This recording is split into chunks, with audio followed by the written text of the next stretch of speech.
Hello प्यारे बच्चों, स्वागत है आपका अपने चैनल AWT में, मतलब आगरा वाले टीचर्स। आज का जो आपके लिए टॉपिक होने वाला है कीपिंग क्वाइट। कीपिंग क्वाइट मतलब शांत रहना। तो ये जो टॉपिक है NCERT जो कि स्टेट बोर्ड, सेंट्रल बोर्ड, सभी जितने भी बोर्ड्स हैं उनके लिए जहाँ जहाँ NCERT चलती है उनसे रिलेवेंट टॉपिक होने वाला है। जिन जिन क्लासेस में ये टॉपिक आता है, चाहे वो स्टेट बोर्ड हो और चाहे वो सेंट्रल बोर्ड हो। तो बात करने वाले हम कीपिंग क्वाइट के बारे में। CBSE में ये पॉलिटी का चैप्टर नंबर 2 है। सिमिलर यूपी बोर्ड में भी है चैप्टर नंबर 2 क्लास 12 का। तो बात करेंगे एक एक करके कीपिंग क्वाइट। जैसा कि टाइटल से ही समझ रहे होंगे, कीपिंग क्वाइट का मतलब होता है शांत रहना। तो इस टॉपिक में हम कवर करने वाले हैं क्या क्या चीज़ें। अबाउट द पोइट, सबसे पहले पोइट के बारे में जानेंगे। पोइट इसके जो हैं वो हैं पैब्लो नेरुदा, ये इसके पोइट हैं। अच्छा, ये जो पोइट हैं इनको इमेजरी पोइट के नाम से भी जाना जाता है। Imagery poet you can say कि ये ज़्यादातर अपनी पोइम्स में नेचुरल चीज़ों का यूज़ करते हैं, जैसे फॉरेस्ट हो गए, एनिमल्स हो गए, या फिर जितनी भी इमेजिनेटिव काल्पनिक चीज़ें जो होती हैं उनको ज़्यादातर ये अपनी पोइम्स में यूज़ करते हैं। तो समझेंगे एक एक करके। इंट्रोडक्शन समझेंगे, थीम क्या है पोइम का ये समझेंगे, इसका सब थीम क्या है वो भी समझेंगे, समरी, वोकैबलरी, एक्सप्लेनेशन समझेंगे इसमें एक एक करके। इसके अलावा समरी, पॉइंट्स टू पॉन्डर, ये सारी चीज़ें समझेंगे, पोइटिक डिवाइसेस, और इसके अलावा असाइनमेंट की तरफ हम फोकस करेंगे। तो एक एक करके पॉइंट को हम यहाँ पर एक्सप्लेन करेंगे। सबसे पहले आ जाते हैं कीपिंग क्वाइट में पैब्लो नेरुदा के बारे में जानने के लिए। अब पैब्लो नेरुदा जो कि एक पोइट है इसके, तो अबाउट द पोइट समझते हैं सबसे पहले। Pablo Neruda is the pen name of Neftali Ricardo Reyes Basoalto. ऐसा लग रहा है कि ये पूरे किसी देश का नाम है, पूरी रियासत का नाम है, नहीं, ये नेरुदा का ही नाम है, नेफ्टली रिकार्डो रियस बेसाल्टो, ये इनका रियल नेम है। Who was born in the town of Parral in Chile. Chile एक साउथ अमेरिकन कंट्री है, तो ध्यान रखेंगे चिले में इनका बर्थ हुआ। Neruda's poem are full of easily understood images which make them no less beautiful. Neruda की जितनी भी पोइम्स हैं वो सभी पोइम्स ज़्यादातर भरी होती हैं किससे? नेचर से, इमेजेस से भरी होती हैं। आपको इनकी पोइम्स में इमेज वगैरह ज़्यादा देखने को मिलेंगी, चाहे वो नेचर का इमेज हो या किसी भी चीज़। ज़्यादातर ये काल्पनिक चीज़ों पर एक्सप्लेनेशन देते हैं। तो जिससे क्या होता है कि जहाँ पर भी इमेजेस होती हैं उससे टॉपिक जल्दी से समझ में आ जाता है। जैसे आप सपोज दैट कोई भी टॉपिक, आप एक मूवी सुन रहे हैं आप जस्ट बैठ के, और वो मूवी सुन रहे हैं तो उतनी जल्दी से समझ में नहीं आएगी, और वहीं पर उस मूवी को जाके थिएटर में या अपने मोबाइल फ़ोन, लैपटॉप कहीं पर भी देख लेते हैं, तो वो पूरी की पूरी मूवी आपको विजुअलाइजेशन के थ्रू, यानी कि इमेजेस के थ्रू एकदम दिमाग में सटीक बैठ जाती है पूरी स्टोरी। तो इसलिए जो पैब्लो नेरुदा हैं इनकी जो पोएम्स हैं ज़्यादातर इमेजरी वाली होती हैं, इमेजेस होती हैं इनकी पोएम में। इस वजह से इनकी पोएम जो है वो इजीली समझ में आ जाती है, और थोड़ी सी क्या है वो ब्यूटीफुल भी लगती है, अट्रैक्टिव लगती है poem. He won the Nobel prize for literacy in the year of 1971। 1971 में इनको पोइट्री के लिए नोबेल प्राइज भी मिला है, क्योंकि लिटरेसी में इनका थोड़ा अच्छा पकड़ है, अच्छा इनका नाम आता है, तो नोबेल प्राइज भी इनको मिला हुआ है। In the year, in this poem, Neruda talks about the necessity of quiet introspection. Most of the important point in this poem, इस पोएम का सबसे अच्छा पॉइंट जो है वो यही है कि इस पोएम में जो नेरुदा हैं वो क्वाइट इंट्रोस्पेक्शन पर फोकस करते हैं। क्वाइट इंट्रोस्पेक्शन का मतलब क्या हो गया कि शांत होकर आत्मनिरीक्षण करना, मतलब खुद का अपने आप को देखना, अपने आप के बारे में सोचना समझना, जो कि most of the time most of the people उनके पास है ही नहीं। कि आज के टाइम की जो जनरेशन है, चाहे वो हम जेन जी की बात करें, जेन अल्फा की बात करें, बीटा की बात करें, एक्स की बात करें, कोई सी भी जनरेशन को ले लीजिए, उनके पास टाइम ही नहीं है इंट्रोस्पेक्शन के लिए। यानी कि खुद क्या कर रहे हैं, दूसरे का दिया हुआ पढ़ रहे हैं, कि बुक्स दी उनको पढ़ रहे हैं, वर्क कर रहे हैं, कहीं पर किसी ना किसी तरीके से एक्टिव हैं, पूरे दिन में खुद के लिए टाइम नहीं है, कभी इसी के बारे में बताना चाहता है, जिसको कहेंगे क्वाइट इंट्रोस्पेक्शन। समझेंगे पोएम में लाइन टू लाइन, आप साथ जुड़े रहिए। And creating a feeling of mutual understanding, ये सेकंड पॉइंट है जो कि इस पोएम का सबसे ज़्यादा इंपॉर्टेंट हो जाता है। म्यूचुअल अंडरस्टैंडिंग, यानी कि सभी के बीच एक जैसी भावना, एक जैसी समझदारी, एक सामंजस्य वाली भावना, ये पोएम यहाँ पर सिखा के जाएगी। ये यहाँ पर अमंग ह्यूमन बींग्स, यानी कि लोगों के बीच में एक म्यूचुअल अंडरस्टैंडिंग, सभी की एक जैसी सोच, उस पर फोकस करने वाली ये पोएम। कैसे हम समझते हैं एक एक करके। कीपिंग क्वाइट इंट्रोडक्शन ले लेते हैं सबसे पहले इसका पोएम का। The poem reveals the consequences of inhuman acts. यहाँ पर पोएम उन कॉन्सिक्वेंसेस मतलब रिजल्ट यानी कि परिणाम, उन परिणामों पर फोकस करती है पोएम। यहाँ पर रिवील का मतलब खुलासा करती है उन परिणामों को। कौन से कॉन्सिक्वेंसेस को बताती है? इन ह्यूमन एक्ट्स, जो अमानवीय गुण हैं, जो अमानवीय कार्य हैं, जो मनुष्य को नहीं करने चाहिए, अमानवीय जो कार्य हैं और जो मनुष्य को नहीं करने चाहिए, उस पर ये पोएम यहाँ पर कुछ पॉइंट दिखा के जाती है। The poet is deeply concerned about violence, cruelty to animals and plight of manual workers. यहाँ पर पोएम क्या बताना चाहती है? पोएम बताना चाहती है एक तो वायलेंस के बारे में, यानी कि जो हिंसा है, हिंसा किस तरीके से बढ़ती जा रही है। इसके अलावा क्रुएल्टी टू एनिमल्स, लगातार जो वाइल्ड लाइफ है, फॉरेस्ट है, इनके ऊपर किस तरीके से क्रुएल्टी हो रही है। सभी समझते हैं कि डिफॉरेस्टेशन से वृक्ष जो हैं लगातार घटते जा रहे हैं, और एनिमल्स, और इसके अलावा प्लाइट ऑफ मैनुअल वर्कर्स, जो आमतौर पर काम करते हैं, जो वर्कर्स हैं, उनकी क्या दशा है, इसके बारे में ये पोएम हाईलाइट करेगी। He offers a very simple solution to many of our social, political and religious problems. यहाँ पर कभी क्या हमें ऑफर करता है? कुछ ऐसा एक सिंपल सा सॉल्यूशन देता है। मतलब आप पोएम पढ़ेंगे तो आपको एक इतना इजी सा सॉल्यूशन मिलेगा कि जो हमारी political, social and religious problems हैं वो इजीली सॉल्व हो जाएं। ये पोएम कुछ ऐसा भी बताने वाली है। ही advocates the necessity of quiet introspection as it can develop a feeling of mutual understanding। कभी यहाँ पर एडवोकेसी करता है। एडवोकेसी का मतलब वकालत करता है, मतलब अपनी बात पर जोर देता है। कौन सी अपनी बात के लिए? नेसेसिटी ऑफ क्वाइट इंट्रोस्पेक्शन, आत्मनिरीक्षण का क्यों आवश्यक है, उसके बारे में कभी बताना चाहता है। As it can develop a feeling of mutual understanding, जो कि म्यूचुअल अंडरस्टैंडिंग से ही आ सकती है, यानी कि सभी लोगों के अंदर एक जैसी भावना होगी। वही चीज हमें यहाँ पर क्वाइट इंट्रोस्पेक्शन दे सकती है। If self introspection is acted upon, अगर सभी व्यक्ति जो हैं सेल्फ इंट्रोस्पेक्शन करें, यानी कि खुद के बारे में सोचें, it will be the first major step towards uniting people, तो लोगों को एकजुट करने में ये पहला हमारा कदम हो जाएगा। सभी लोगों को जोड़ने के लिए पहला कदम होगा अगर सभी लोग क्या करें? सेल्फ इंट्रोस्पेक्शन करें, खुद के बारे में बैठ के थोड़ा बहुत सोचें। पूरे दिन में से, पूरे दिन भाग दौड़ भरी जिंदगी, कोचिंग गए, कोचिंग से घर आए, फिर बुक्स उठाएं, फिर पढ़े, फिर सुबह स्कूल गए, एक भाग दौड़ भरी जिंदगी से ऐसे ही वर्कर जो हैं, जो या कोई एम्प्लॉयड हैं, कहीं काम करते हैं, सुबह से लेकर शाम तक का जो उनका रनिंग एरिया रहता है, उससे बाहर निकल के थोड़ा सा सेल्फ इंट्रोस्पेक्शन, यानी कि रियल लाइफ में कर क्या रहे हो, इसके बारे में सोचने के लिए यहाँ पर कभी थोड़ा सा बोलना चाहता है। The poet urge everyone to look within and analysis what is wrong and who is the wrong doer. कभी यहाँ पर यह भी एनालिसिस करना चाहता है कि वास्तव में गलत हो क्या रहा है और गलत करने वाला है कौन। Who is the wrong doer, गलत करने वाला कौन है, तो इस पर भी फोकस करना चाहता है।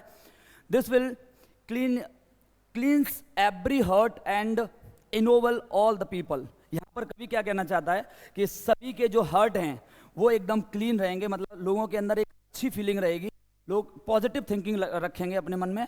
एंड इनोवल ऑल पीपल, और लोगों को सभी को श्रेष्ठ बनाएगी ये पोएम जब इसके बारे में सोचेंगे। तो थीम क्या है पोएम का? Self introspection for piece and harmony. एक तो सामंजस्य बनाने के लिए और पीस यानी कि शांति लाने के लिए ये पोएम बता रही है कि हमें क्या करना चाहिए? सेल्फ इंट्रोस्पेक्शन करना चाहिए, ये इसका थीम है। दूसरा क्या है? यूनिवर्सल ब्रदरहुड, ये इसका सब थीम है, यानी कि पूरी दुनिया में हमें अपने भाईचारे की भावना रखनी चाहिए, ये इसका सब थीम है। समझेंगे पोएम को एक एक करके। इसके अलावा कभी कहना चाहता है स्पीकर नरेटर, जो स्पीकर है वही नरेटर है। द पोइट हिमसेल्फ लाइक अ मसीहा, यहाँ पर पोइट जो है वो एक अच्छा गाइडर है, एक अच्छा मैसेंजर है, मसीहा है जो बताना चाहता है। तो फर्स्ट जो लाइन है पोइम की, वो पहला टेक्स्ट पढ़ते हैं। Keeping quiet, now we will count to 12 and we will all keep still. कभी ये कहना चाहता है कि मैं 12 तक गिनूंगा और हम सभी 12 तक गिनेंगे एक साथ बैठकर, और फिर उसमें क्या होगा? हम सभी लोग शांत हो जाएंगे। अब 12 तक गिनने का मतलब गिनती नहीं है 1 से लेकर 12 तक की। वी नो दैट जो हमारी वॉच होती है उसमें टोटल 12 घंटे होते हैं, 12 आवर्स होते हैं।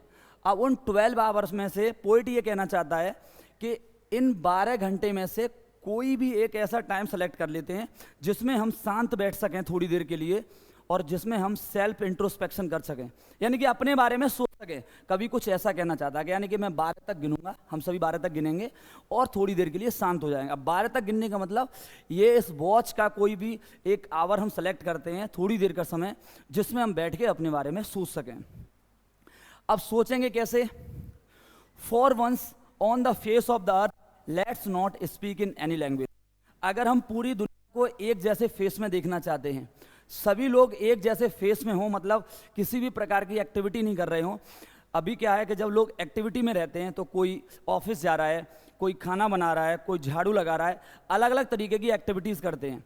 अगर हमें इनको एक ही फेस में देखना चाहते हैं तो सबसे पहले कवि कहता है कि let's not speak in any language.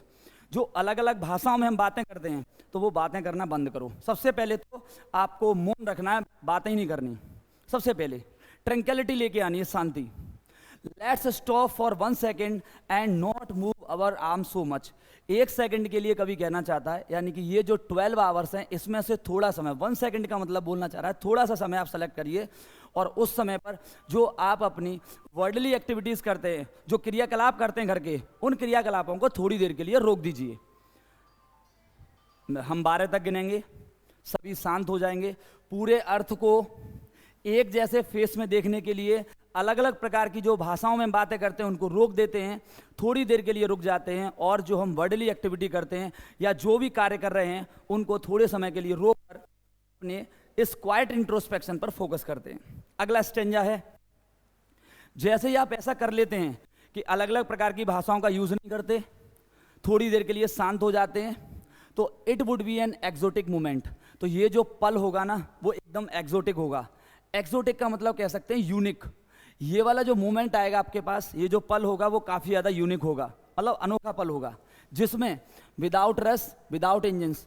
रस का मतलब होता है भागदौड़ और इंजन्स मतलब मशीनें। तो न तो जिसमें भागदौड़ होगी कोई भी किसी की ज़िंदगी में जब आप सेल्फ इंट्रोस्पेक्शन कर रहे होंगे, और ना ही इस प्रकार की मशीनें, साउंड, ना ट्रैफिक होगा, कुछ भी नहीं, जब सभी लोग शांत होंगे। We would all be together in a sudden strangeness. हम सभी लोग क्या होगा, अचानक से एक स्ट्रेंजनेस हमें नजर आएगी, यानी कि सब लोग अचानक से रुक गए, म्यूचुअल अंडरस्टैंडिंग में आ गए, सभी लोग समझने लगे, तो हम सभी अचानक से साथ हो जाएंगे। एक तो ये पोइम का थीम निकल के आता है। अगला क्या होगा, जब सब कुछ शांत होगा, लोग क्वाइट इंट्रोस्पेक्शन कर रहे होंगे, यानी कि आप समझ लीजिए जस्ट लाइक अ मेडिटेशन, अपने लिए सोच रहे होंगे, खुद के लिए, तो उससे क्या क्या लाभ होंगे, आप कनेक्ट करना चीज़ों को। Fisherman in the cold sea would not harm whales. Cold sea का मतलब ठंडे समुद्र और फिशरमैन का मतलब मछुआरे। तो जो मछुआरे हैं वो समुद्रों में मछलियों का शिकार नहीं कर रहे होंगे। वुड नॉट हार्म व्हेल्स मतलब मछलियों को, व्हेल्स मतलब मछली है तो उसका शिकार नहीं कर रहे होंगे, और फिशरमैन मतलब मछुआरे, कोल्ड सी मतलब समुद्रों में। अब कनेक्ट करेंगे, फिशरमैन यहाँ पर स्टैंड्स करता है हंटर के लिए, हंटर मतलब शिकारी लोग हैं, और कोल्ड सी यहाँ पर फॉरेस्ट से रिलेट करता है, और वेल्स जो है वो इनोसेंट एनिमल से रिलेट करता है। इसका मीन्स ये कभी ये कहना चाहता है कि जो मछुआरे हैं यानी कि जो शिकारी लोग हैं वो जंगलों में जाके जो इनोसेंट एनिमल हैं उनका शिकार नहीं करेंगे। ये कभी यहाँ पर ये समझाना चाह रहा है। अगली लाइन है, and the man gathering salt would look at his hurt hands. और एक वो व्यक्ति जो नमक इकट्ठा कर रहा है वो अपने हर्ट हैंड मतलब घायल हाथों की तरफ देख पाएगा। इस पोएम, इस लाइन को भी समझने का, रिलेट करने की कोशिश करेंगे।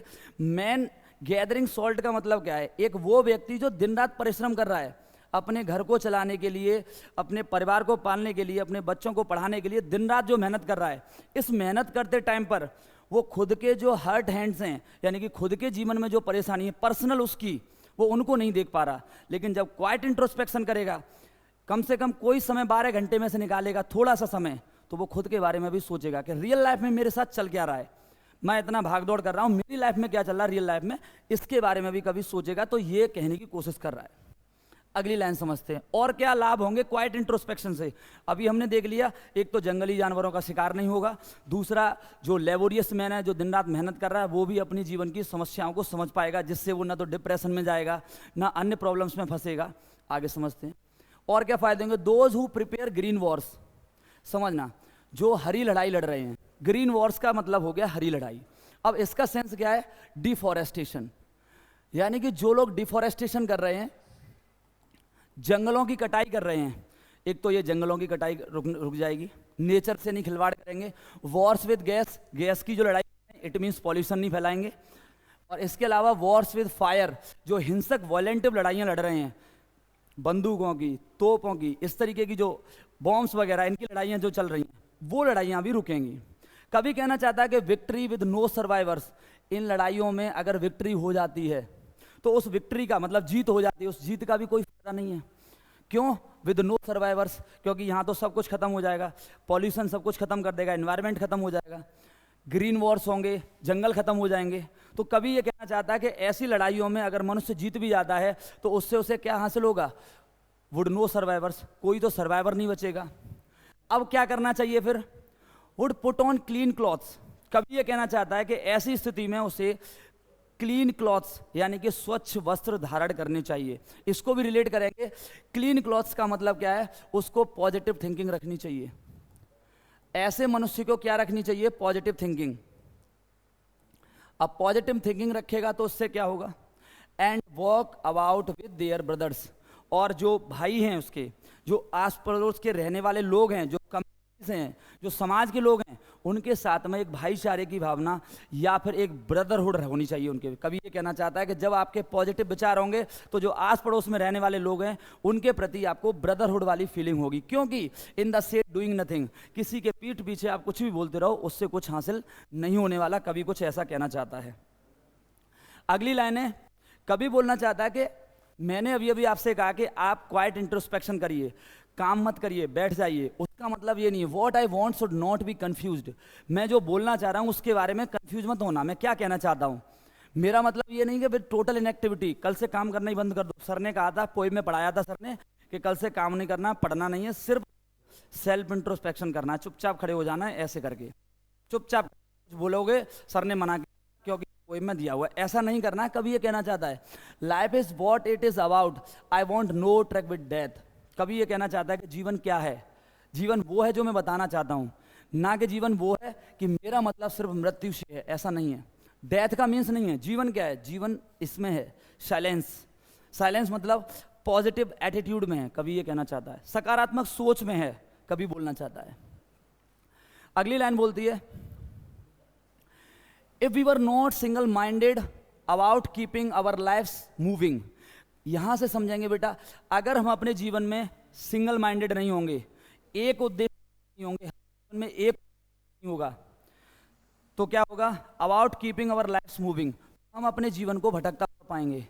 मैं एसएससी भी कर लूंगा, मैं यूपीएससी भी कर लूंगा, मैं पुलिस का एग्जाम भी दे लूंगा, मैं ये भी कर लूंगा, 12th में भी अच्छे नंबर ले आऊंगा, घर भी संभाल लूंगा, ये अपनी लाइफ को कैसा पाएंगे? स्कैटरिंग इन मैनी डायरेक्शन, जीवन को भटकता हुआ पाएंगे और हासिल कुछ भी नहीं होगा। कभी बोलना चाहता है कि हमारे जीवन में एक सिंगल माइंडेड यानी कि एक पर्पस होना चाहिए जिसके लिए हम कर रहे हैं, काम कर रहे हैं, उद्देश्य हमारा एक होना चाहिए। तो ऐसा कुछ कभी बोलना चाह रहा है। इसके अलावा and for once could do nothing, और अगर हम ऐसा नहीं कर पाए, नहीं समझ पाए अपने आप को, म्यूचुअल अंडरस्टैंडिंग हमारे अंदर नहीं आई, तो समझ जाना कुड डू नथिंग, लाइफ में कभी कुछ कर भी नहीं पाओगे। अगर जीवन में कोई भी टारगेट नहीं होगा, कोई उद्देश्य नहीं होगा, बिना उद्देश्य के लाइफ इज लाइक एनिमल्स, पशुओं के समान जिंदगी है। जैसे भैंस जो होती है या कोई भी जानवर ले लीजिए, वो बिना उद्देश्य के एक दिशा में चला जाता है, उसे नहीं मालूम कहाँ चल रहे हैं। तो कभी कहना चाहता है कि जीवन में एक उद्देश्यवादी होना चाहिए। अब इतनी सारी प्रॉब्लम्स आ गई, एक उद्देश्यवादी भी नहीं बन पाए, अब सर इस प्रॉब्लम का सॉल्यूशन कैसे ढूंढें? तो कभी बताना चाहता है perhaps a huge silence might interrupt this sadness. एक ह्यूज साइलेंस, एक मौन, ह्यूज साइलेंस मतलब एक मौन, इस सैडनेस को, इस दुख को इंटरप्ट कर सकता है, यानी कि रोक सकता है। ध्यान रखना बेटा, जब भी जीवन में परेशानी ज़्यादा आ जाए तो शांति से उस परेशानी का हल लिया जा सकता है। ज़्यादा जितना सोचोगे, जितना एक्साइटेड होगे, बार बार परेशान होगे, उतनी ही वो परेशानी बार बार आपको टच करेगी, बार बार आपको प्रॉब्लम में डालेगी। और एक और चीज़ है कि जितना आप दूसरे लोगों को मोटिवेटर की तरह ढूंढोगे कि ये इंसान मुझे मोटिवेट करे, मेरी परेशानी में मुझे हेल्प करे, उतना ही ज़्यादा प्रॉब्लम्स आपको बढ़ेंगी। जितनी ज़्यादा समस्याएं शेयर करोगे उतनी ज़्यादा प्रॉब्लम्स बढ़ेंगी। इसलिए कभी ये बोलना चाहता है कि सैडनेस को इंटरप्ट करने के लिए इस दुनिया में सबसे अच्छा बेस्ट इंसान जो है, जो आपको समझा सकता है, वो आप खुद हो। और कोई आपको नहीं समझा सकता। जब तक आप अपने मन में नहीं मान लोगे कि ये चीज़ मेरे जीवन में अच्छी हो जाएगी, तब तक कोई भी आपको कितना भी मोटिवेट करता रहे, कितना भी समझाता रहे, आप वो चीज़ सॉल्व नहीं कर सकते। कभी ऐसा कहना चाहता है of never understanding ourselves and of threatening ourselves with death. अगर हम अब भी अपने आप को नहीं समझ पाए तो समझ जाओ अपने आप को सिर्फ और सिर्फ जीवन को ढालते हुए मृत्यु की ओर ले जा रहे हैं, कुछ नहीं होने वाला। लास्ट स्टेंजा इस पोएम का, perhaps the earth can teach us as when everything seems dead and later proves to be live. शायद हम कुछ पृथ्वी से सीख सकते हैं। हमारी जो पृथ्वी है, जो हमारा प्लेनेट है, इससे हम बहुत कुछ सीख सकते हैं। ये हमें बहुत कुछ चीज़ें सिखाती है कि as when everything seems dead, दूसरे दिन, हर एक दिन हमें एक चीज़ खत्म होती हुई नजर आती है, डेड यानी मरती हुई नजर आती है। अभी हमने किसी को पड़ोस में मरता हुआ देखा, कभी कहीं सुना हमने, कभी किसी के बारे में सुना मरता हुआ, and later proves to be live, और बाद में हमने ये भी सुना कि कोई कहीं पर किसी का जन्म हुआ है। इंडिया में तो बर्थ रेट जो है वो लगभग 67,000 है और डेथ रेट जो है वो 28,000 है, लगभग अप्रोक्सीमेटली। तो क्या देख रहे हैं, कोई मर रहा है, कोई जी रहा है। यानी कि एक चीज़ सीख सकते हैं कि हमारी जो लाइफ है ना, वो एक प्लेटफॉर्म की तरह है। एक ट्रेन आएगी, दूसरी ट्रेन जाएगी, फिर एक ट्रेन चली जाएगी, दूसरी ट्रेन आएगी। तो एक लाइफ जो है प्लेटफॉर्म की तरह है। तो इसमें डिसअपॉइंट नहीं होना है। कौन हमारे जीवन में आया, टच करके हमें परेशान करके चला गया और उसी को पकड़ के बैठ गए, नथिंग एल्स। बस लास्ट में कभी बोलना चाहता है कि now I will count up to 12 and you keep quiet and I will go.